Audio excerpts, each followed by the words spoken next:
Bismillahirrahmanirrahim. Assalamualaikum warahmatullahi wabarakatuh. Alhamdulillah. Wassalatu wassalamu ala rasulillah wa ala alihi wa sahbihi wa man ittaba'a hudah ila yaumil qiyamah, amma ba'd. Jamaah salat subuh Masjid Agung Darussalam Purbalingga rahimani wa rahimakumullah. Kembali kita mengkaji kitab Al-Arba'una Al-Qalbiyah yang ditulis oleh Syekh Al-Munajjid hafizahullah ta'ala. Pada pertemuan yang lalu kita telah mengkaji hadis nomor 25. Hari ini kita akan membahas hadis berikutnya, yaitu hadis nomor 26, yaitu sebuah hadis yang berbunyi la qalbu bani adam asra'u taqalluban minal qidri idza istajma'at ghalayana. Hati manusia itu lebih cepat untuk berbolak-balik dibandingkan air yang sedang mendidih di dalam panci. Apa kata Nabi SAW?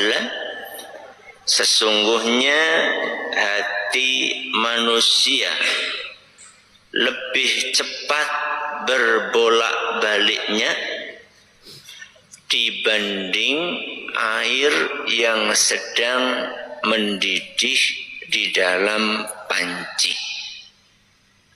Hadis riwayat Ahmad, dan kata muhaqqiq kitab Al-Musnad, hadis ini hasan, dan menurut Syekh Al-Albani hadisnya sahih.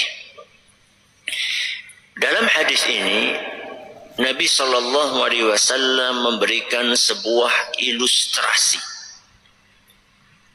Ilustrasi tentang hati diumpamakan kayak air yang sedang direbus di dalam panci, lalu air itu mendidih sampai puncaknya. Apa yang terjadi ketika air mendidih? Blekutuk, blekutuk, blekutuk, blekutuk. Siapa bahasa Indonesia ini? Umum ya bahasa Jawa. Iya, mendidih. Tapi kan untuk mengungkapkan ininya loh, bergejolak. Mumbul. Bahasa Jawa mana? Intinya, kalau kita lihat air yang mendidih, dia itu stabil, diem aja, atau labil. Labil. Yang di bawah naik ke atas, yang di atas naik ke bawah. Terus gitu, cepat atau sebentar? Sangat cepat sekali. Jadi Nabi SAW sedang menceritakan kepada kita tentang betapa gampangnya hati manusia untuk berubah-ubah. Bahkan perubahan itu bukan per menit, bukan per jam, tapi per detik. Bahkan mungkin kurang dari detik. Air yang mendidih itu kan yang di atas turun ke bawah, yang di bawah turun ke atas. Itu kan hitungannya bukan nomor, bukan menit, tapi setiap saat berubah. Nabi SAW memberikan perumpamaan seperti itu supaya kita ngerti bahwa itulah karakter hati. Jadi hati itu memang gampang banget untuk berubah. Gampang banget untuk bolak-balik. Untuk apa Nabi Shallallahu Alaihi Wasallam memberitahu kita hal tersebut? Ini penting. Untuk apa Nabi kita Muhammad Sallallahu Alaihi Wasallam ngasih tahu kita tentang karakter hati kita itu yang gampang berubah-berubah? Agar kita satu, memantau. Kenapa? Memantau. Yang kedua, agar kita berjuang. Apa yang kedua? Berjuang. Dan yang ketiga, agar kita berdoa. Kita ulangi. Apa yang pertama? Memantau. Yang kedua? Berjuang. Yang ketiga? Berdoa. Maksudnya apa Ustaz? Kita bahas dari hal yang pertama. Kenapa mau? Memantau. Memantau siapa? Mengontrol, mengawal.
Awasi, memperhatikan, ngecek agar kita satu, memantau. Kenapa? Memantau. Yang kedua, agar kita berjuang. Apa yang kedua? Berjuang. Dan yang ketiga, agar kita berdoa. Kita ulangi. Apa yang pertama? Memantau. Yang kedua, berjuang. Yang ketiga, berdoa. Maksudnya apa Ustaz? Kita bahas dari hal yang pertama. Apa mau? Memantau. Memantau siapa? Mengontrol, mengawasi, memperhatikan, ngecek. Itu arti memantau. Memantau apa? Memantau hati kita. Selama ini kita itu cuma ngecek oli. Ngecek apa maning? Kuota, meteran, apa maning? Pulsa. Itu toh yang dicek. Kenapa kita tidak mengecek suasana hati kita? Kita tidak memantau tadi sih sholatnya ikhlas apa ora?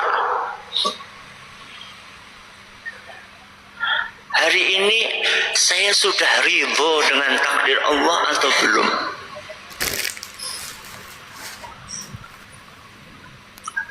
Hari ini saya sudah membersihkan hati saya dari penyakit hasad atau belum? Saya sudah bisa mengekang amarah saya dan emosi saya atau belum? hari ini sesi sudah sabar apa belum? Ini namanya memantau. Memantau ini penting sekali. Benora kebanjur. Apa kebanjur? Supaya tidak kebablasan. Ada sebagian orang seluruh amalannya riya, baru sadar pas mati. Na'udzubillah min dzalik. Akhirnya nanti ketika dia menghadap kepada Allah Azza wa Jalla di hari kiamat, wa qadimna ila ma amilu min amalin faj'alnahu haba'an mansura. Begitu dia menghadap kepada Allah Azza wa Jalla, ternyata amalan-amalan yang banyak, yang besar berubah menjadi debu yang berterbangan. Tidak ada efeknya sama sekali. Karena ternyata selama ini sholatnya riya, sedekahnya riya, umrahnya riya, hajinya riya, semuanya riya. Ngajinya riya. Baru sadar ketika sampai hari kiamat dan gak ada gunanya. Nyadar di hari kiamat itu mboten wonten manfaatnya. Kenapa? Karena gak bisa nambah. Amal di hari kiamat gak bisa nambah. Karena waktu beramal sudah habis. Maka langkah yang tepat adalah saat hidup di dunia, pantau terus itu hati. Aku sholatnya lagi ikhlas apa? Saya ngelihat orang lain dapat nikmat, hasad atau tidak. Saya dapat ujian musibah dari Allah Azza wa Jalla, ridho atau tidak. Dipantau terus. Ini yang pertama. Memantau. Yang kedua, apa tadi? Berjuang. Setelah kita memantau suasana hati kita dan kita temukan ternyata hati kita sedang tidak baik-baik saja, hati kita sedang terjangkiti penyakit, hati kita sedang kotor, maka langkah yang kedua kita harus berjuang. Kalau lagi sakit berarti berjuang untuk mengobati. Kalau lagi kotor berarti berjuang untuk membersihkan. Harus ada perjuangan itu. Jadi ketika kita sholat, awalnya sudah ikhlas, tahu-tahu muncul apa? Riya, dilawan. Jangan pasrah, jangan menyerah. Bahkan naudzubillahi min dzalik, ada sebagian orang malah menikmati. Jangan. Ketika muncul suudzon di dalam apa? Hati. Lagi ngaji, dalam pinggirnya gelange, gelange anyar. Mulai gue suudzon. Apa suudzonnya biasanya? Dia paling reddit gitu. Yang lebih parah dari itu kayaknya nyupang gitu. Naudzubillah min dzalik. Dilawan. Jangan dinikmati. Jangan dibiarkan. Ketika kita muncul perasaan tidak ridho dengan takdir Allah Azza wa Jalla. Kenapa sih kok saya dikasih ujian berat kayak gini? Saya sudah sholat, saya sudah berusaha hijrah, memperbaiki diri. Kok malah ujian datang bertubi-tubi? Lawan. Lawannya bagaimana Ustaz? Dengan menyadari bahwa innallaha idza ahabba qauman ibtalahu. Allah itu kalau sudah menyayangi hambanya, maka Allah akan beri ujian. Berarti ujian itu tanda sayang. Maka perasaan protes, tidak terima, tidak ridho dengan takdir Allah itu, kita dem-demi. Dem-demi siapa? Kita tenangkan, kita dinginkan dengan meyakini ini nampaknya adalah tanda cintanya Allah kepada kita.